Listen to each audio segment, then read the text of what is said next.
मेरा पति मुझसे ज़्यादा मेरी पड़ोसन की बात मानता था। एक दिन पति मुझे घर से निकालने लगा तो मेरी पड़ोसन आ गई और पति को कहा कि उसे कुछ दिनों की मोहलत दे। तो मेरे पति ने मेरा हाथ उसी वक्त छोड़ दिया और मेरा हाथ चूमने लगा और मुझे मनाकर घर के अंदर ले आया। असल में मेरी शादी को 7 साल हो गए थे और मुझे कोई बच्चा नहीं हुआ था, और यही वजह थी कि मेरा पति मेरे साथ अच्छा व्यवहार नहीं करते थे। फिर एक दिन पड़ोसन ने अपना बच्चा मेरी झोली में डाल दिया और बोली, उसे अपना बच्चा समझना। मैं पड़ोसन की बात मान गई और मेरा पति भी खुश हो गया। उसी रात पड़ोसन घर छोड़कर भाग गई। मुझे बहुत आश्चर्य हुआ, लेकिन जैसे जैसे वो बच्चा बड़ा होता जा रहा था मेरा डर से बुरा हाल था, क्योंकि ये बात मेरे अलावा कोई नहीं जानता था कि मेरा बच्चा तो। कविता, मुझे लगता है कि अब मुझे दूसरी शादी कर लेनी चाहिए। तुम तो जानती हो कि पिछले 7 सालों से मैं तुम्हारे लिए अपनी मम्मी के सामने नहीं जाता हूँ। मम्मी मुझसे नाराज़ हैं, मगर अब मेरी हिम्मत जवाब देने लगी है।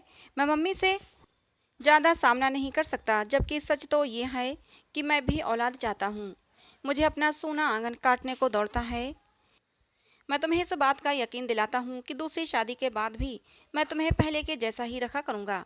तुम इस घर की मालकिन ही रहोगी। मेरा पति मेरी आंखों में आंखें डालकर मुझसे दूसरी शादी के लिए भीख मांग रहा था। मैं तो ये सब सुनकर ही हिम्मत हार गई थी। मैंने बड़ी हिम्मत की और कह दिया कि सीधी तरह क्यों नहीं कहते कि मुझसे दिल भर गया है। अब आप दूसरी औरत चाहते हैं जो आपकी ज़िंदगी को रंगीन बना दे, क्योंकि साथ निभाने वाले तो साथ निभाते ही हैं, चाहे समस्या कितनी भी कठिन क्यों ना हो। मुकुल की बात सुनकर मैं सदमे से निढाल हो गई थी।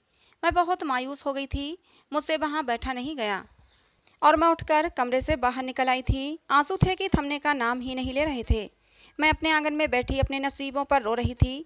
जब पड़ोसन ने मुझे छत से रोते हुए देखा तो मेरे पास आ गई और बोली, क्या बात है कविता, तुम ऐसे क्यों रो रही हो? तो मैं बोली, मेरे पति ने दूसरी शादी की धमकी दी है। वो कहता है कि तुम बांझ हो, तुम माँ नहीं बन सकती। अब मैं दूसरी शादी कर लूँगा। मेरी पड़ोसन पूजा बोली, मेरी बहन तुम परेशान मत हो, सब कुछ ठीक हो जाएगा। पूजा बहुत देर तक मुझे समझाती रही, लेकिन मेरे दिल की बेचैनी कम नहीं हुई। उदास मन से आकर अपने बिस्तर पर पड़ी रही। इसी रोज मेरी सास ने मेरे पति को दूसरी शादी के लिए इतना तंग किया कि मेरा पति मुझे उस दिन घर से निकालकर मुझे डिवोर्स की धमकी देने लगा। ये तो भला पूजा का हुआ जिसने वक्त पर आकर मेरे पति से कहा कि उसे कुछ दिनों की मोहलत दे दो। अगर अब भी उसने खुशखबरी नहीं सुनाई तो आप उसे घर से निकाल देना। मेरा पति मेरी पड़ोसन की बात मानकर मुझे घर के अंदर ले आया। मैं बहुत हैरान हुई थी कि मुकुल पूजा की बात कैसे इतनी जल्दी मान गया था। खैर, मैं चुप कर गई। अब इस बात को 2 दिन ही बीते थे कि पूजा मेरे पास आई और बोली, कविता, किसी दाई को बुला दो, मुझे डिलीवरी दर्द हो रहा है। मैं तो उसकी बात सुनकर हैरान रह गई थी। मैं बोली, पूजा, ये सब क्या है, कैसे हुआ? दरअसल पूजा हमारे पड़ोस में 5 महीने पहले ही साथ वाले घर में किराएदार के तौर पर रहने आई थी। वो बहुत ही अच्छी और दयालु औरत थी। उससे मेरी खूब अच्छी दोस्ती हो गई थी। उसने मुझे सिर्फ वो इतना बताया था कि वो शादीशुदा है और उसका पति बाहर विदेश में रहता है। उसने मुझे अपनी प्रेगनेंसी के बारे में कुछ नहीं बताया था और ना ही उसके शरीर से कुछ पता चलता था कि वो प्रेग्नेंट है। और अब वो अचानक पूजा ने दाई बुलाने के लिए कह दिया तो मैं सोच में पड़ गई थी। मैं उसकी बात सुनकर बौखला गई थी कि मैं दाई का कहाँ से इंतजाम करूं। जल्दी जल्दी भागकर बाहर निकली और अपनी एक और पड़ोसन के घर चली गई। मेरे लिए अच्छा हुआ कि उसके पास दाई का नंबर था।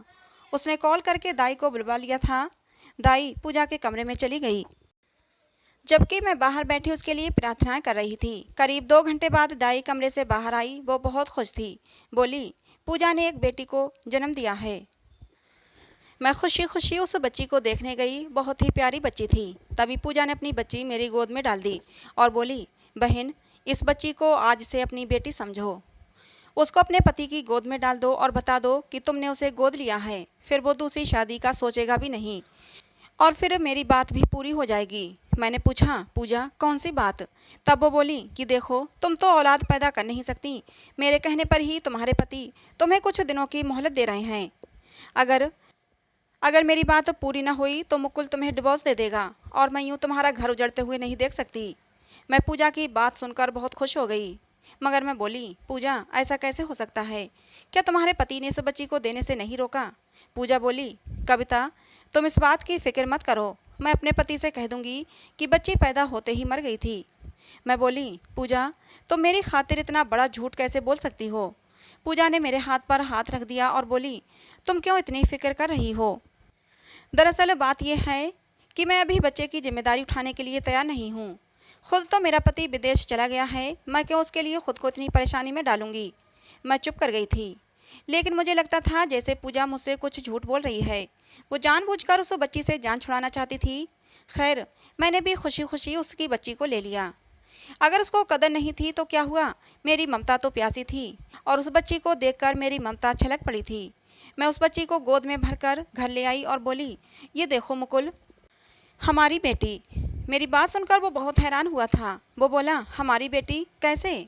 मैंने मुकुल को पूजा की सारी बात बता दी तो वो बहुत खुश हो गया और बोला, बहुत बहुत मुबारक हो कविता, तुम माँ बन गई हो और मैं बाप बन गया हूँ। भगवान की कृपा है जो उसने मुझे बच्चा दे दिया है। अब मुझे दूसरी शादी की कोई ज़रूरत नहीं। मुकुल के मुंह से ये सब सुनकर मेरी खुशी का कोई ठिकाना नहीं रहा। मेरी आंखों में आंसू आ गए। मेरा घर उजड़ने से बच गया। मेरा प्यार मुझसे जुदा होते होते बच गया। मैं उस बच्ची का माथा चूमने लगी। उसकी वजह से मैं अपने पति के साथ रह सकती थी। पूजा ने मुझसे कहा था कि मैं उस बच्ची को दूध भी नहीं पिलाऊंगी, तुम उसके लिए दूध के डिब्बे का इंतजाम कर लेना। मैंने जल्दी जल्दी मुकुल को बाहर भेजकर दूध का डिब्बा मंगवा लिया था। मुकुल भी मेरा हर काम भाग भाग कर रहा था। शाम तक तो सब कुछ बहुत अच्छा रहा, मगर जैसे ही रात हुई बच्ची ने रोना शुरू कर दिया। मैं कभी उसको दूध देती तो कभी उसको कंधे पर लेकर घूमती रही। मुकुल भी मेरे साथ साथ ही था। वो भी कोशिश कर रहा था कि बच्ची किसी तरह चुप हो जाए। 2 घंटे ऐसे ही बीत गए। अब मुकुल बोला, मेरी मानो तो उस बच्ची को उसकी माँ के पास ले चलो, वो अपनी माँ की खुशबू सूंघ लेगी तो उसको चैन आ जाएगा। उसी वक्त मैंने गुस्से से मुकुल की तरफ देखा और बोली, क्यों, एक ही रात में आप उस बच्ची से तंग आ गए हो जो मुझे कह रहे हैं कि उसकी माँ के पास ले जाओ? मुकुल बोला, नहीं नहीं, मेरा ये मतलब नहीं है। तुम 2 घड़ी लेकर तो जाओ उसकी माँ के पास, जब वो सो जाए तो उसको वापस ले आना। मैं भी बच्ची के रोने से परेशान हो गई थी, इसलिए बच्ची को लेकर पड़ोसन के घर चली गई। उसके घर में हर तरफ अंधेरा ही अंधेरा था। मुझे पता नहीं था कि बेचारी जल्दी सो गई होगी, इसलिए धीरे से उसके कमरे का दरवाज़ा खोला तो ये देखकर हैरान रह गई कि वो तो खाली था। मैंने जल्दी से बच्ची को बेड पर लेटाया और बाथरूम को चेक किया, वो भी खाली था। मैं बहुत हैरान थी कि रात के समय आखिर पूजा कहाँ जा सकती है। मैं अभी यही सब कुछ सोचकर परेशान हो रही थी कि तभी मेरी नज़र साइड टेबल पर रखे कागज़ पर पड़ी। मैं जल्दी से वो कागज़ खोलकर पढ़ने लगी तो देखा उस पर लिखा था, प्यारी कविता, मैं आज तुम्हें अपनी ज़िंदगी का सबसे बड़ा राज बताने जा रही हूँ। दरअसल मेरी बच्ची नाजायज़ है।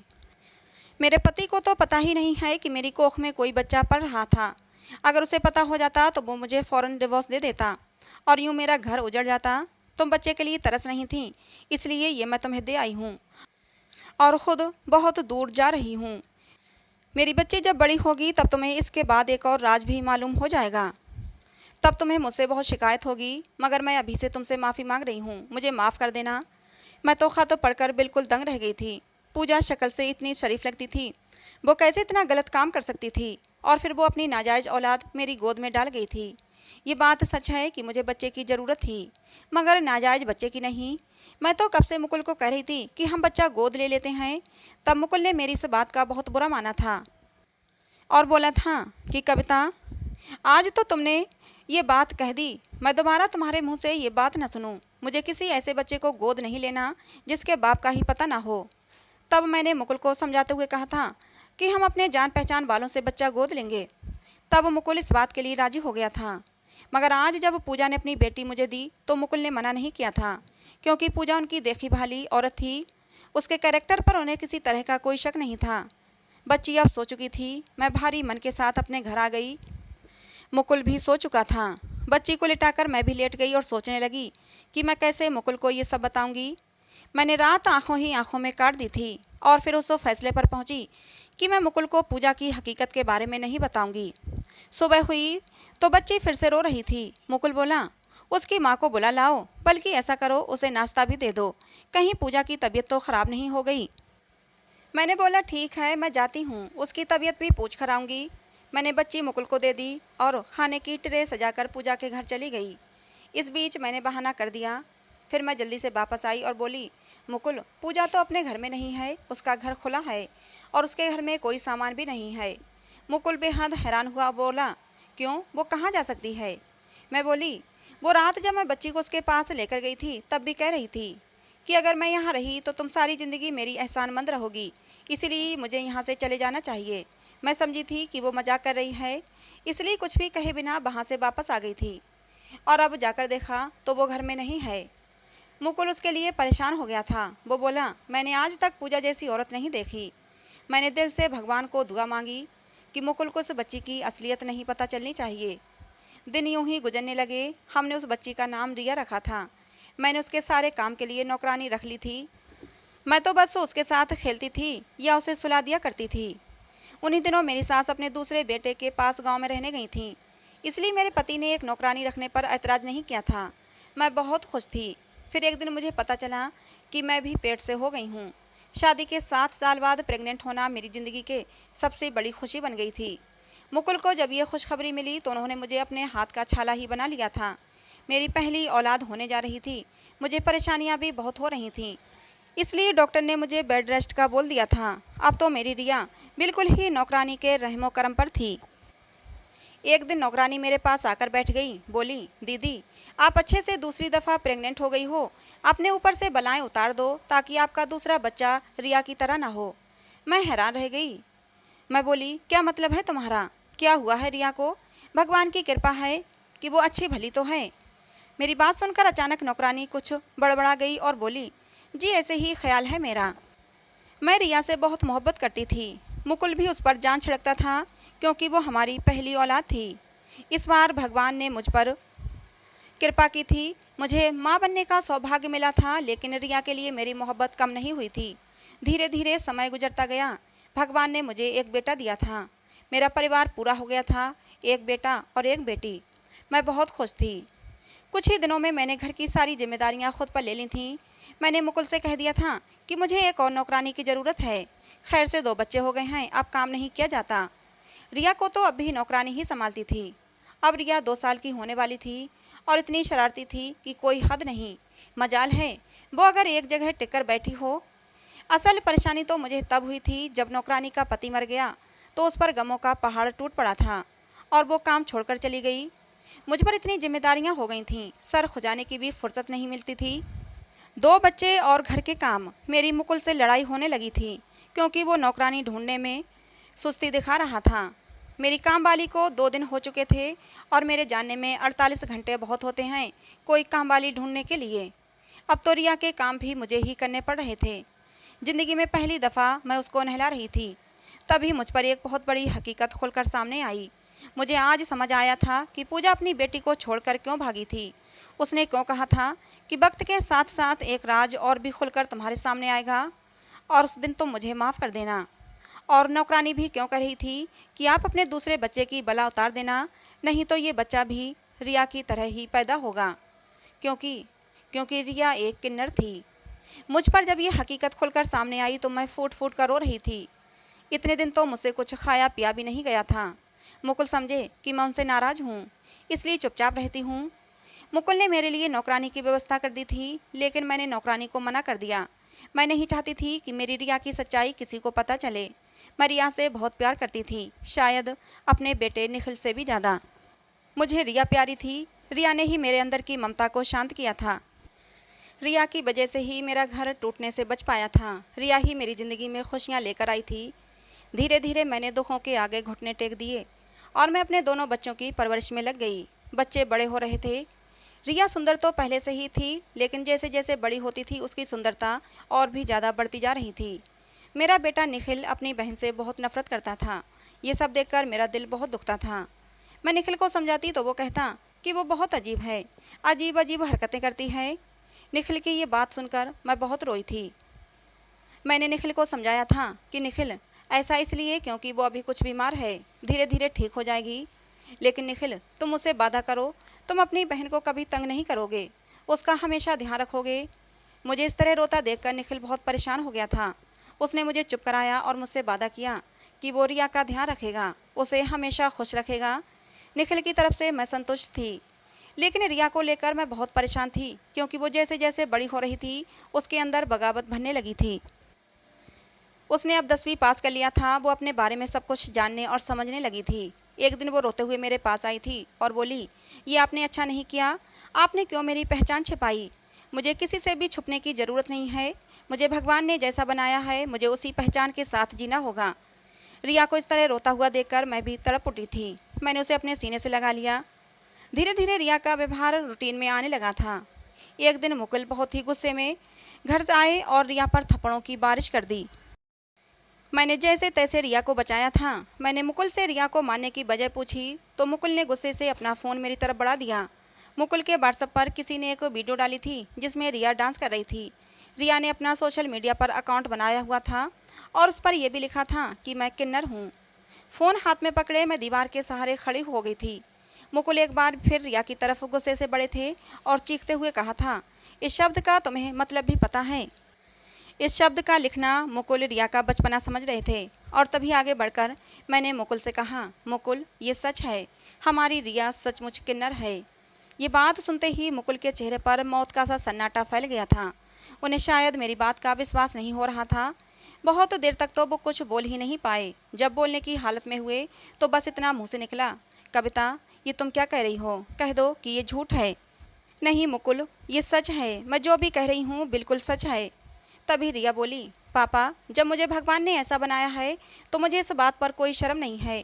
अगर आप लोगों को इस बात पर शर्म आती है तो मुझे मेरे जैसे लोगों के पास भेज दीजिए, मैं अपनी पहचान खुद बनाऊंगी। लेकिन अब मैं छुप छुप कर नहीं रहूंगी, नहीं रहना मुझे आप लोगों के साथ। इतना सुनते ही मुकुल गुस्से से तमतमा गए और रिया का हाथ पकड़कर उसे घर से बाहर निकाल दिया। ठीक है, जैसे तुम्हारी मर्जी हो वैसा करो, आज से तुम हमारे लिए मर गई हो। ये कहकर मुकुल ने अंदर से दरवाज़ा बंद कर दिया। मैं रोती रही, चीखती चिल्लाती रही, पर मुकुल ने मेरी नहीं सुनी। मैंने दरवाज़ा खोला और मैंने मुकुल से कहा, मैं भी रिया के साथ जाऊंगी। अभी मैंने पैर दरवाजे के बाहर निकाला ही था कि मुकुल ने कहा, अगर तुम रिया के साथ गई तो मैं तुम्हें तलाक दे दूंगा। मुकुल के मुंह से ये शब्द सुनते ही मैंने अपने पैर अंदर कर लिए और भागती हुई अपने कमरे में आई और बेड पर गिरकर रोने लगी। मेरे पीछे पीछे निखिल भी रोता हुआ आया था। कहने लगा, मम्मी रिया मेरी बहन है, मैं उसे ऐसे अकेला नहीं छोड़ सकता। लेकिन मुकुल ने निखिल को भी नहीं जाने दिया। धीरे धीरे रात गहराती जा रही थी लेकिन मेरी आंखों में नींद नहीं थी। मैंने महसूस किया कि जैसे मुकुल भी बेचैन थे। कुछ भी कहो, आखिर रिया को उन्होंने अपनी बेटी की तरह पाला था। पहली औलाद थी रिया उनकी। जैसे तैसे रात कटी, सुबह हुई। बेमन से मैं घर के काम कर रही थी कि तभी दरवाजे पर किसी ने दस्तक दी। मैंने दरवाज़ा खोला तो सामने रिया खड़ी थी। मुझे सामने देखकर वो मुझसे लिपट कर रोने लगी। रोते हुए कहने लगी, मम्मी मुझे घर से दूर मत करें, इस घर से दूर होकर मैं मर जाऊंगी, मैं आप लोगों के बिना नहीं रह सकती। रिया को इतनी ख़राब और बदहवास हालत में देखकर मेरा दिल धक से रह गया था। मैं रिया को अंदर लेकर आई, उसे पानी पिलाया और उससे पूछा, क्या हुआ है तुझे, सब ठीक तो है ना। रिया ने रोते हुए बताया कि मम्मी मैं घर से गुस्से से निकल गई थी ये सोचकर कि मैं अपने जैसे लोगों के साथ रहूँगी, आप लोगों के साथ नहीं रहूँगी। अभी मैं कुछ ही दूर गई थी कि कुछ लड़कों ने मुझे पकड़कर अपनी गाड़ी में डाल दिया और एक ढाबे पर ले गए।